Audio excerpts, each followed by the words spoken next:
Got my eyes straight ahead, got my head in the game. With the red light on, I'm just waiting for the change. Keep my head down low. Hi, J Fallon, and thanks for listening. So we're getting towards the very end of 2025. The year has just flown by. I'm recording this on the 20th of October. And just reflecting on what's happened throughout the year, especially in regards to the Queensland Police Service, what's gone on. I just towards the slightly later in the year, I want to talk about the amount of police shootings that we've had in the state and across the rest of Australia.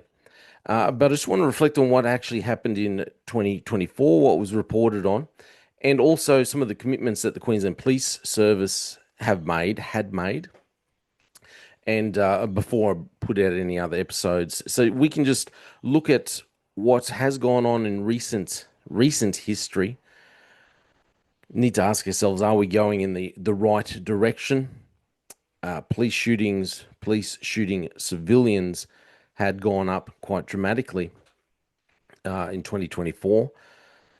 So, we need to ask the Queensland Police Service and the public in general need to be able to ask ourselves whether we're going in the right direction. There was a call for the Royal Commission into police shootings in Queensland. Before I talk about anything else, but we will look at this episode that came out at the very beginning of this year. It came out from the ABC. So I do think I spoke about this earlier in the year. Just want to go over this again, and we'll go over a few of the other things that have happened. So at least 13 people were shot by Queensland Police in 2024. It's what the ABC was reported. This came out on the 21st of January. There were more police shootings across Queensland in 2024 than any other year since 2019. Across the year, there have been at least 13 incidents where police discharged their firearm. ABC analysis of police media releases and reports have revealed the last came on December 30 of 2024. Police alleged a man threatened officers at a business in Rochedale with a fishing knife. He was shot as he continued moving towards police officers. Last year, that 43-year-old man was charged by police with 8 counts of threatening violence, among other charges. According to the ABC's analysis, in 8 of the 2024 incidents, the alleged offender who was shot at was armed with a knife, while 3 of the incidents involved the alleged offender having access to a firearm. 1 involved the alleged offender driving at police. Now, I did speak about that one at the time because in QPS training, you are not trained to shoot at a moving vehicle. Someone is coming at a moving vehicle, you're supposed to be getting out of the way. It's far too dangerous to be shooting at a moving vehicle. You don't know where the bullet's going. You can just go through and through, through the front windscreen, through the back. Even if you do hit the driver, you're more likely going to just injure the person or perhaps startle them, causing the vehicle to veer out of control or the driver to lose control of the vehicle. Who knows what other damage they're going to cause with the vehicle. So, it's not encouraged at all to be shooting at moving vehicles. I couldn't find what happened to that officer, whether they were disciplined or what the go was, because they don't like to share too much more information. They just tell you about it, tell you, hey, transparency, accountability, and we're not going to tell you anything else what happened. So 4 of the shootings in 2024 were in southeast Queensland, while 9 were in regional Queensland. So here's the graph of where all these shootings occurred. In one instance, where police non-fatally shot a man during an altercation in Caboolture South in June, it was the second time he had been shot by officers. Now that's interesting. The data does not take into account a shooting at Annerley on January 10 that was this year, where a man allegedly gathered access to a police officer's firearm and shot them before he himself was shot by police.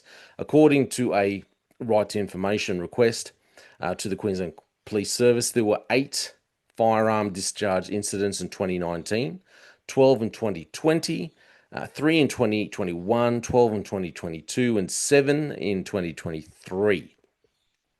So the Queensland Police Union President Shane Pryor believes the number of incidents they're increasing as it becomes a more dangerous work environment for police. I would agree. It is probably a more dangerous work environment. However, I don't believe you can he just solely puts it on dangerous work environment, blames mental health issues, all this kind of thing. I think there's a direct correlation between the training that's going on at the Queensland Police Service and the academy, the lack of training, also the lowering of standards for new police recruits. You lower your standards, you don't get a higher quality of police officer. You don't get police officers that can handle high stress situations. Bang. People feel that the only course of action they have is to draw their weapon and use it. That's just the way it is. Shane Pryor, I believe you need to be a bit more realistic about that. 12 officers a week are either assaulted or seriously assaulted by people willing to engage with violence against police, he said. Every inquest has demonstrated that every police officer has been justified and has used their firearm lawfully. So that would indicate to you that the training is certainly working. No, it doesn't. It doesn't. Only if you're only looking at it only to justify police shootings. It's very easy to justify it if that's all you want to do. If you don't want to look at it openly, honestly, transparently, and look at the real reasons why it's all happening, and look at if they can, police officers have made real efforts to de-escalate, or they've just caused situations to escalate because of their own actions. It's easy to justify absolutely anything. Police can justify absolutely anything. And we've seen many cases over the last couple of years where police officers use the law, use charging people to justify why they've taken certain actions. Like, for example, there was an incident with an officer, I won't name him at the moment, but just a couple of years ago, where it was put out, there was an announcement put out that they were looking for someone who was trying to break into, I believe it was vehicles. They were looking for a person. They put out this description. I believe the description was a male wearing a black hoodie with a push bike. Police officer is going around. He's checking out the area. The police officer pulls over to talk to a gentleman who didn't have a push bike, wasn't wearing a black hoodie. He gets out, accuses the male of trying to break into vehicles. They get into a scuffle. The other person is quite seriously injured. But then the police officer charges the other gentleman, even though he seriously injured the other gentleman. And the police service, they'd only use those charges to force the gentleman into a situation where he feels compelled to just go along with whatever the Queensland Police Service wants him to do. Okay, and then everything's covered up. The police officer doesn't get in trouble for really anything. He doesn't get held accountable. The fact that a description goes out and he goes up and pulls someone up who doesn't even fit the description, and then he's allowed to charge the person after he's escalated the situation, caused damage, no one's held accountable. Don't tell me that, everything, don't be surprised when they come out and say, well, everything can be justified. Everything's lawful. Look, we've checked into it ourselves. No, they use the law as a weapon, like I've said previously. Anyway, so I just wanted to talk about this article here. This is what happened in 2024. I'm going to do a report in an episode later on in the year, just looking at what's happened in 2025, how many shootings we've had. Before I do that, let's have a look at this report that came out. Queensland Police released this report. This says about the QPS. The QPS is the primary law enforcement and community safety agency for Queensland. Going down, the QPS is responsible for the functions of policing and community safety, state emergency service, and marine rescue Queensland. Our vision, a safer and more resilient Queensland. Our purpose, to keep the people, places, and communities of Queensland safe through excellence in policing and community safety services. Our accountabilities under the Police Services Administrations Act. QPS is responsible for preserving peace and good order in all areas of Queensland, protecting and supporting the Queensland community, preventing and detecting crime, upholding the law, administrating the law fairly and efficiently, bringing offenders to justice. Our values, consistent with QPS Strategic Plan 2024 to 2028, QPS members value integrity. Okay, it's questionable. We are honest, trustworthy, and serve the community with the highest standards of professional conduct at all times. I think they have lowered their standards. They've lowered. There's no highest standards of professional conduct. I think there's many examples of where they do not hold to the highest standards of professional conduct. If you want to look at the amount of issues that have happened where police have actually broken the law, allegedly broken the law, and no one's actually held accountable in the state, because then, anyway, I'll talk about that another time. Anyway, so second point, respect. We treat everyone fairly and with dignity, embrace diversity, and consider and value all perspectives. Okay. Courage. We hold each other to account and serve in the face of adversity. I do not believe that they are actually holding each other to account. Okay, there's no real accountability. There's no transparency. There's a lot of police officers who have been allowed to just skip on by after they've done things wrong. So I don't believe, no, they're not held to account. The QPS also shares the Queensland Police Service, Queensland Public Service values of customers first, know your customers, deliver what matters, make decisions with empathy, ideas into action, challenge the norm and suggest solutions, encourage and embrace new ideas, that's rubbish, work across borders, boundaries. Number three, unleash potential, expect greatness, lead and set clear expectations, seek, provide, and act on feedback. So this is the feedback that they're giving. This is what they say. They're holding themselves accountable. These are the values that they say about themselves. But the last thing I want to look at before anything else, we did have the Queensland Council Liberties, Civil Liberties put out this. So Royal Commission into Police Shootings in Queensland. The call for a Royal Commission into Police Shootings in Queensland by Queensland Police Union President Ian Levers. So obviously prior to Shane Pryor, you had Ian Levers. It was supported by the QCCL, but QCCL Vice President Terry O'Gorman said the proposed inquiry should not just focus on mental health policy and funding and related issues. This is the issue we have at the moment, is because all Shane Pryor is blaming, he just keeps focusing on mental health. But like O'Gorman said, you need to look at other issues here. You can't just blame. It's just this one area, this one focus that we need to look at. It goes on, any inquiry should concentrate heavily on the 23 police shootings in Queensland from 2021 to 2024 to ascertain why police shootings in Queensland are among the highest in the nation. Remember, there was 1 year there where we had more shootings in Queensland than every other state combined, state and territory combined. Ridiculous. So yeah, you need to look at why police shootings in Queensland, they've got the highest in the nation, and what can be done to significantly reduce the high numbers of police gun use in Queensland. O'Gorman said that Queensland police accountability for every police shooting has to be dramatically improved because there is no real accountability. Goes on, after every shooting, including fatal incidents, Queensland Police issue a stock standard response. And I've spoken about this before. It's ridiculous, the response that comes out. You know, someone's just been shot. Not even an hour later, they come out with this stock standard response.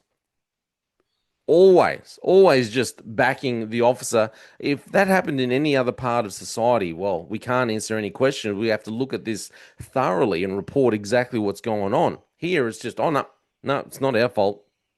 Everything's justified. You can't just justify everything straight up when you've shot someone. Anyway, sorry. He says the ethical standards command. So this is this is the stock standard response that the ethical standards command are investigating the shooting in conjunction with Triple C oversight. That's always what they say, and that is the last that is heard of a particular police shooting incident. It disappears from media coverage, and rarely is there any public report issued, Mr. O'Gorman said. We need to have public reports. We need to see that officers are being held accountable.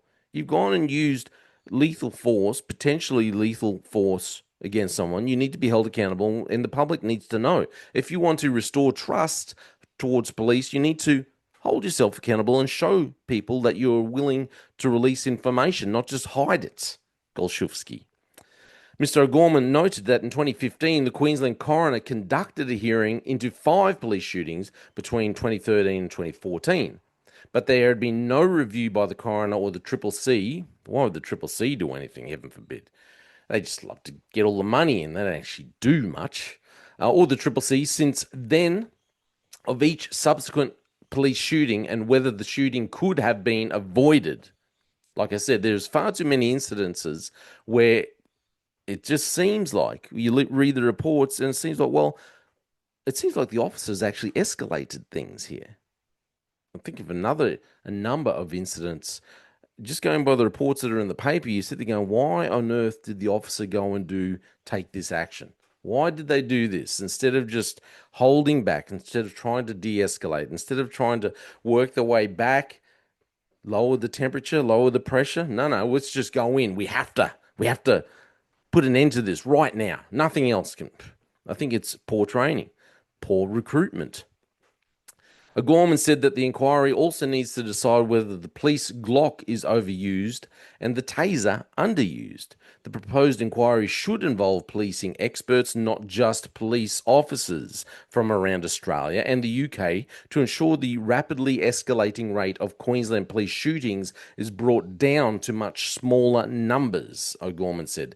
O'Gorman said the police shootings not only impact on the police involved, but also cause anguish and heartbreak for the families and relatives and friends. O'Gorman said that the QCCL called for an examination of underlying patterns in police shootings 12 months ago, but the call was not taken up. So, as I said, I just wanted to reflect on what happened in 2024, the call for this inquiry, the Royal Commission and everything. Where we're at the moment, I'm going to do some episodes just looking at what's happened in 2025, going over the numbers of shootings that have happened, Queensland Police shooting civilians in 2025. Are we on a path where we're seeing things change for the better? I still believe, contrary to what Shane Pryor says and how he wants to blame mental health all the time and justify everything that happens for his members, no, this is the direct cause of your policies. Direct cause of your policies, I believe, okay? You wanted people who were in there who wanted to join the police specifically for lifestyle and money. But when you have police who are working because they want a good lifestyle and make great money, you have police who don't actually want to serve the community. Police who can't actually handle the high pressures that come with policing, and then they feel pressured. They feel forced into using their Glock. And I don't think it's just their fault. It's because they shouldn't have been in the job in the first place. You keep lowering the standards because you're desperate for police numbers and you lower your training standards. We end up with police who can't handle the pressure. They're faced off with people who are way bigger than them because apparently it's okay to it's okay to recruit people who are not the biggest stature. But when unfortunately, let's be truthful, if you've got a police officer who's only 165, 170 centimeters tall, weighing, 70 kilos maybe, and then you're faced off with someone who's 180 centimeters plus, 100 kilos, looks like they can fight, they're agitated, aggravated. Anyone, if you're of a small stature, you're going to feel like your options are far more limited than the other officer who's standing there. He's like 180 centimeters and 90, 100 kilos, fit, wants to be able and can handle himself. That's just the way it is. It's not trying to demean people who are smaller, but you need to look at things truthfully, honestly when you're recruiting. Also, I believe the Queensland Police Office was so adamant that they wanted, they wanted DEI and they wanted police of all different backgrounds and ethnicities and more diversity across the board and greater gender diversity and all this kind of thing. You're so adamant that that's what you want. The problem is you lowered the standards. We all know it. You know it, if you want to be honest with yourself. You lowered the standards to get greater diversity in. It doesn't mean you got a better police officers, better recruits. You just got a lower standard of recruits so you can get more people in. Anyway, so this is what's happened in 2024. I wanted to remind you of what happened back then. We're going to look at later on, probably next month, we're going to look at what's happened so far in 2025 and what kind of trajectory we're on in 2025 for police shootings. I think Queensland Police need to change, but they're not going to change if they're not going to be honest with themselves. And the Queensland Police Union are not going to be honest with themselves about why we're at this stage where we have so many shootings. Anyway, this is all my opinion. Please let me know what you think. Let's just try and be honest with how we're looking at this. Okay, I'm not just trying to attack, officers, police officers. We need Queensland Police. We need police, but we need to be honest when we're looking at the standard of policing that we have, the standard of recruits, the standard of training. This is all my opinion. I'm J Fallon. I am a former Queensland Police Service officer. Thanks for listening to The Slippery Slope. They just fuel a desire that will take me higher. I'm on fire because nothing's gonna bring me down. Nothing's gonna bring me down. Nothing's gonna stop me now. No one deals to be done. No one's selling out my soul just to focus on the goal. Nothing's gonna stop me now. Nothing's gonna hold me down. Got my eye on the prize. Gonna sail on the clouds and tears. Don't say nothing's gonna bring me down. Nothing's gonna stop me now. No more deals to be done. No more selling out my soul just to focus on the goal. Nothing's gonna stop me now. Nothing's gonna hold me down. Got my eye on the prize, gonna sail